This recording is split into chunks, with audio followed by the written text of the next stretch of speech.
తిరుపతిలోని సిఐడి కార్యాలయంలో TTD EO ధర్మారెడ్డిపై Janasena నాయకులు ఫిర్యాదు చేశారు. టీటీడీ ఈవో అర్హత లేకపోయినా జగన్ వల్ల 5 ఏళ్ల పాటు ఈవోగా ధర్మారెడ్డి వందల కోట్ల రూపాయలు దోచేశారని ఆరోపించారు.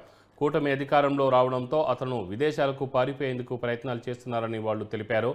ధర్మారెడ్డిపై సిఐడి కేసు రిజిస్టర్ చేసి పాస్పోర్ట్ సీజ్ చేయాలని జనసేన నాయకులు విజ్ఞప్తి చేశారు.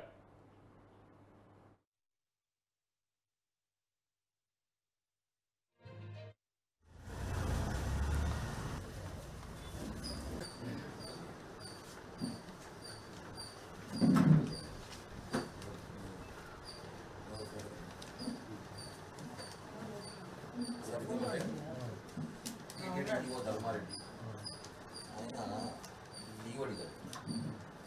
అధికారం మారినంటే తీసుకుని పాస్పోర్ట్ విదేశాలు, ఎందుకంటే ఆయన పాస్పోర్ట్ సీజ్ చేసి వెంటనే ఆయన మీద చర్యలు తీసుకోవచ్చండి. నాకు ఇది మీకు ఇచ్చినట్టు నాకు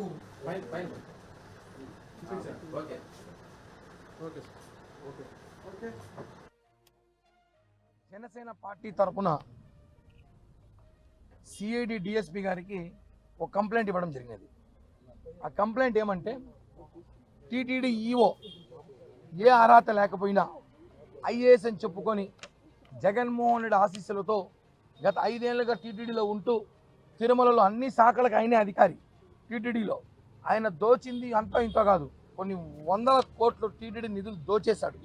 అటువంటి వ్యక్తి ఈరోజు అధికారం మా కూటమి రాగానే పారిపోవాలని ప్రయత్నిస్తున్నాడు. ఇది వాస్తవం. ఆయన లీవ్ పెట్టాడు. ఈరోజు పేపర్లో చూసాం, నిన్న మొన్న పేపర్లో చూసాం మనం. ఆయన లీవ్ అడుగుతున్నాడు, నాకు లీవ్ ఇవ్వండి అని. వారం రోజులు, ఈ వారం రోజులు లీవులో ఆయన విదేశాలకు వెళ్ళిపోవడానికి అన్ని ఏర్పాట్లు చేసుకున్నాడు. ఎందుకంటే టీటీడీలో ఆయన అనేక ఆభరణాలు కానివ్వండి, డబ్బులు విషయం కానివ్వండి, టీటీడీ నిధులు కానివ్వండి, శ్రీవాణి ట్రస్ట్ కానివ్వండి, ఒకటి కాదు, అసలు టీటీడీలో ఈ 5 ఏళ్లలో వందల కోట్లు ఎదుగు దోచాడంటే ఆధారాలు ఉన్నాయి. ఇప్పుడు ఒక ఈవో వెళ్ళిపోయేటప్పుడు ఇంకో ఈవోకి బాధ్యత అప్పగించి పక్కన కూర్చొని సంతకం పెట్టి పోవాలి, అది రూల్ ఉంది. నువ్వు అధికారం మారగానే నువ్వు పారిపోతున్నావంటే ఎంత దోచేసావు. శ్రీవారి డబ్బులు దోచేశారు కాబట్టి ఈరోజు మీకు శిక్ష పడింది. 11 సీట్లకు పరిమితమయ్యారు.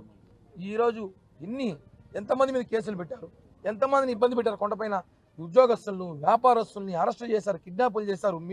మీకు సంబంధించిన ఒక పోలీస్ అధికారి కలిసి తిరుమలను సర్వనాశనం చేశారు. జనసేన పార్టీ